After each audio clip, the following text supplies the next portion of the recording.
মাছ কি মাছ করছো? আজকে কাতল মাছই করছি, তবে একটু অন্যরকম ভাবে। আমি কিভাবে করছি তুইও শেখ আমার কাছ থেকে, যাতে পরের দিন তুই করতে পারিস, আর বন্ধুদের সাথেও এটা আমি শেয়ার করছি। প্রথমেই দিচ্ছি আমি 1 চামচ দই, 1 চামচ জিরের গুঁড়ো, ধনের গুঁড়ো 2 চামচ, অল্প হলুদ, লঙ্কার গুঁড়ো 1.5 চামচ, আদা রসুন বাটা 1 টেবিল চামচ, ড্রাই রোস্ট করা কসুরি মেথি, বেসন 1 চামচ মতনই দেবো, এটাও ড্রাই রোস্ট করা, গরম মশলা গুঁড়ো 1/2 চামচ মতন ঘি। আমি এখানে যেহেতু মাছের লেজটা নিয়েছি, সেখানে আমি মাঝখানে দু পিঠেই কাঠ দিয়ে নিয়েছি, যাতে মশলাটা ভালো করে ঢোকে, মাছটা রোস্ট হয় ভালো। আমি এটা 15 মিনিট মতন ম্যারিনেট করে রেখে দেবো।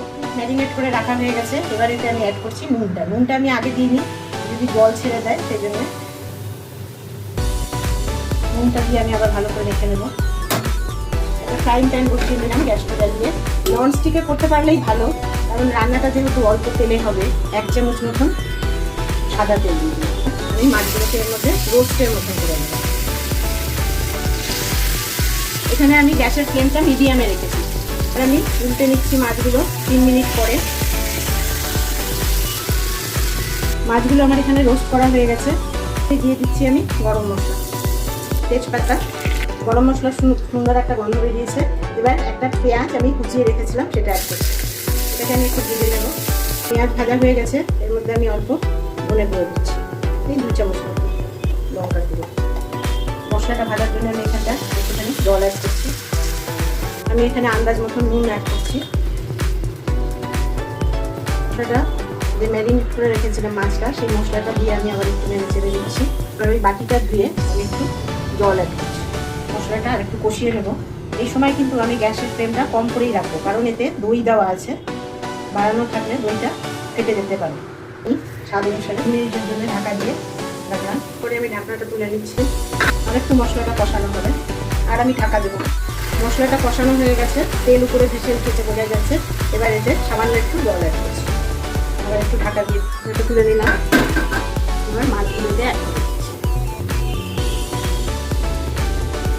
মাছগুলো 1 পিঠ ঝোলের মধ্যে ছিল, এবার আমি একটু উল্টে দিচ্ছি। এবার অ্যাড করছি এতে চিড়ে রাখা কাঁচা লঙ্কা।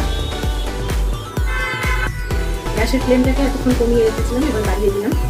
তোমরা দেখেছো খুবই কম তেলে কিন্তু আমি জিনিসটা রান্না করলাম। মাছটা ঘিও আমি খুব কম দিয়েছিলাম ম্যারিনেট করার সময়। আর এই যে তেলটা দেখছো, এটা কিন্তু দইয়ের তেল, দই দেওয়া আছে বলে মনে হচ্ছে প্রচুর তেল।